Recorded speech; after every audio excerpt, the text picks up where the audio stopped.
Let's begin our special coverage in London. TRT World's Asha Tana joins us live from Westminster. Asha? Well, Ali John, we've been getting reaction from Europe this morning, and the German foreign minister said the news from Britain is sobering. It looks like a sad day for Europe and for Britain, and this follows the fact that Britons have voted in a historic referendum vote, the biggest vote in a generation, and they have voted to leave the European Union. Let's talk to Damien Chalmers. He is a professor at the LSE, a professor of law. What does this mean for Europe now? Well, in the first place, there'll be financial instability. We'll assume that the euro has taken a plunge just like the pound, and they'll have to think about how to calm that down. Politically, there's likely to be two immediate reactions. One has already seen, if you like, populist leaders from the radical right in France and the Netherlands calling for a referendum there. There's a lot of pressure in Sweden for a referendum, and leaders will have to think how to confront that within their own states. In terms of what happens in Brussels and the EU institutions and the formal response, I think there will be a few more statements along the lines of sad day for Europe, wake-up call, etc. The European Council, that is the heads of government, meet on Tuesday. They will probably put out a statement that will be relatively anodyne. And then the ball will be in the UK's court. It is highly unlikely that other EU states will engage in any kind of negotiations with the UK until it formally triggers the processes for withdrawal. That does not mean that the other 27 will not be negotiating behind the scenes among themselves about what their red lines are. Now, one of the campaign issues that the Leave campaign were very good at pushing was the fact that the UK is in a very strong position because of the amount of trade that it does. And they confidently said that nothing would change if a Brexit was decided. Is that still the case, do you think? My own view is that they've been overconfident. I mean, China has a huge trade surplus with the US, but we haven't seen the US rushing to any trade deals or anything like that, or vice versa with China. So this idea of trade surplus is, I think, a little bit misleading. A bigger problem for the UK is the following, that trading goods, at which the UK is relatively not as good as the EU, will continue as normal. However, when the UK leaves the EU, there are not really international regimes in place for trade and services. So things like the financial services industry, which the UK has a huge advantage in vis-à-vis the rest of the EU, there it stands at a weakness. The other thing to point out is that the voting rules within the EU really prejudice a clear and easy negotiation with the UK. It's not as simple as simply saying, well, a majority of the states want a deal, so we'll get a deal, or Germany wants a deal, so we'll get a deal. What is required is that the European Parliament agrees to it, and that a qualified majority, so that's about 16 states, agree to it. Over 12 benefit significantly from free movement of persons to the UK. So already that is likely to be a red line issue, and other individual states are likely to raise other issues as we go along. Let's look at specific industries that are likely to be impacted. Let's look at farming, for example. When there was the issue of British beef, the EU stepped in to get France and Germany to change their minds about still negotiating with the UK farmers. If we also look at the issues of the motor industry, how is that all going to be impacted? So I think farming is likely to be more problematic in the short term than the motor industry. Firstly, nothing will change in terms of farmers do not need to worry about subsidies or trade with Europe or the rest of the world for the next 2 or 3 years, because the UK will in all likelihood remain a member of the EU. But after that, it will be highly problematic. Firstly, farming is heavily subsidised, but states are meant to try and restrict or limit export subsidies.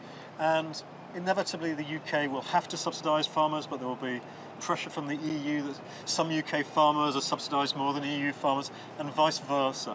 So it will be a very tricky relationship in the medium term.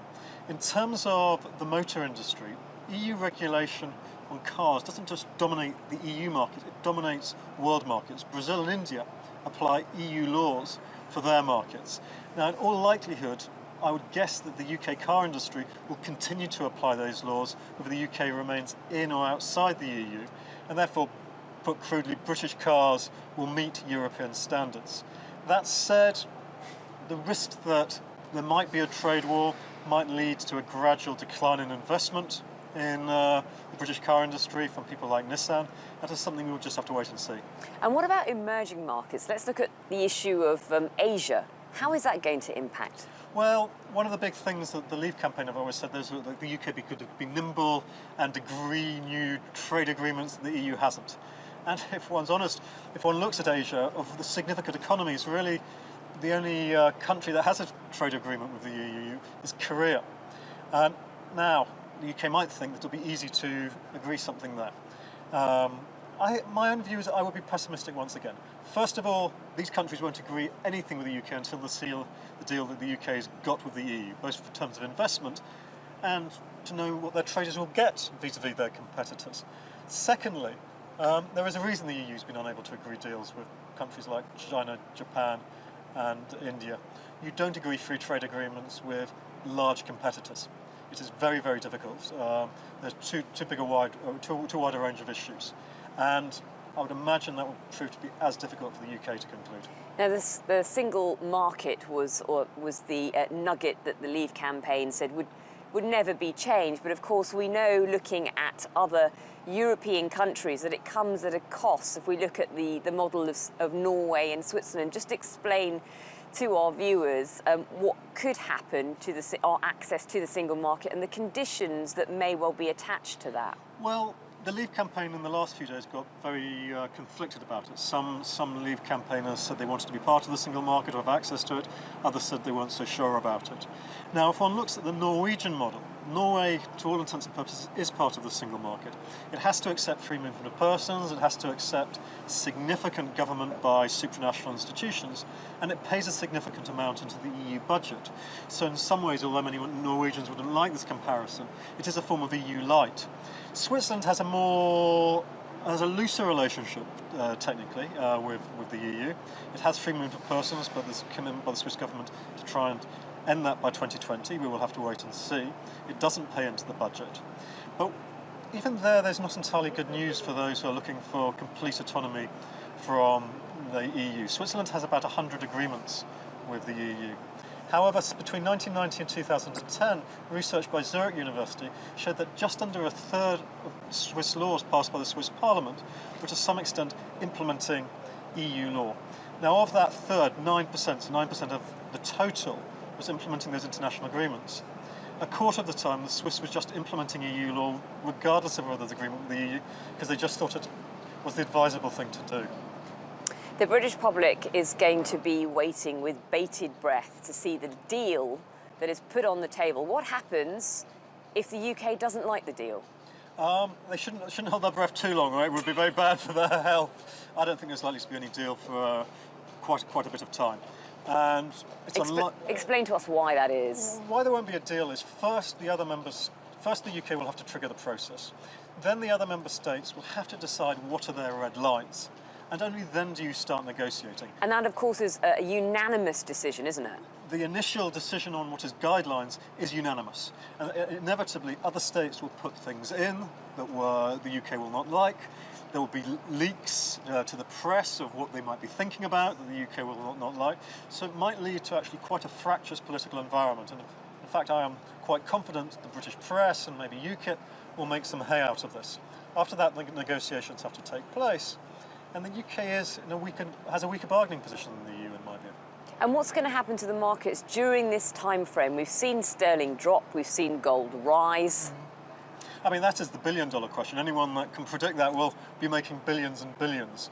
I think a lot will depend on the mood music that comes out of both Brussels and the UK in the next few days. I think that is why Leave campaigners will put a lot of pressure on George Osborne and David Cameron, as will other EU leaders, to stay for the next 6 months. There will be a sort of, this is what you need to do for country and Europe.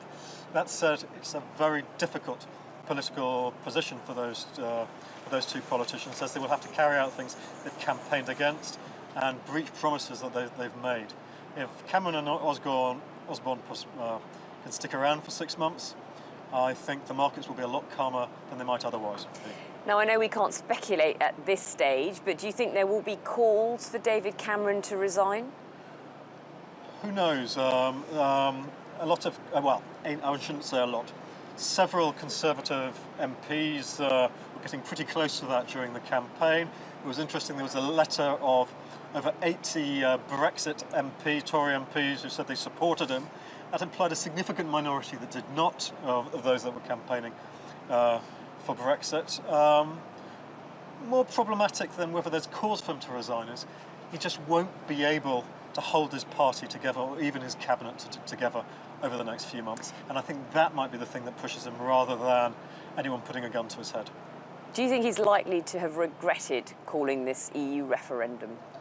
On a personal level, probably yes. It really threatens to taint any legacy.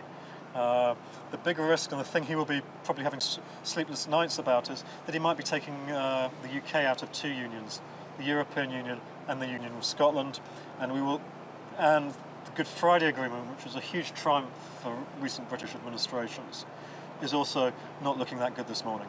We touched a little bit on the Good Friday Agreement here on TRT World. The Irish issue is something that we really do need to look at, isn't it? Yes.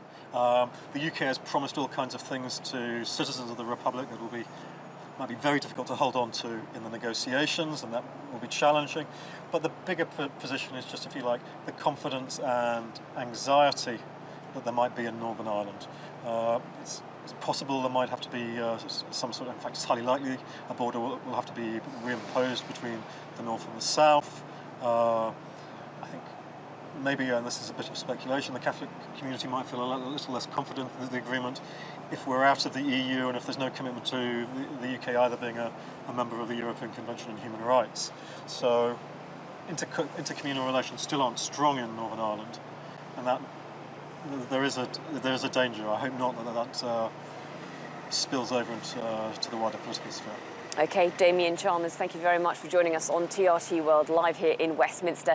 Ali John, we're still waiting for the Prime Minister David Cameron to make his remarks. No doubt he is still digesting and going through what went wrong in terms of his campaign, which was to remain within the EU, because the British public this morning are waking up and they have voted to leave the European Union. Back to you in Istanbul.